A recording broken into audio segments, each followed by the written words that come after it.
Welcome to Pindar Poetry. We hope you learned something new. You start right now by confirming your iPhone model and iOS version so you know which battery firmware applies. Back up the device to iCloud or Finder. Once done, make sure the backup completes.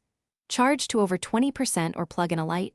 This prevents shutdown during diagnostics. Gather tools, a pentalobe screwdriver and a spudger. These first steps avoid data loss and allow safe disassembly. Do not proceed until backup and charge are verified. Once done with prep, check settings battery health and read the unverified message. Note any serial mismatch. Power the iPhone fully off. Remove the display gently, work slowly to avoid tearing flex cables, and disconnect the battery connector.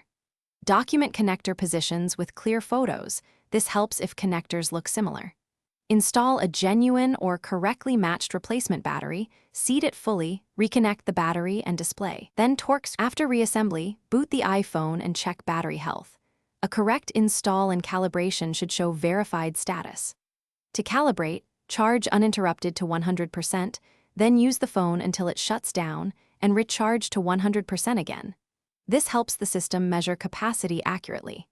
If the unverified label persists, power down and recheck connectors and seating. Once connectors are confirmed, consider reflash options if you have tools, or take it to Apple-authorized service. This single troubleshooting step resolves most recognition errors.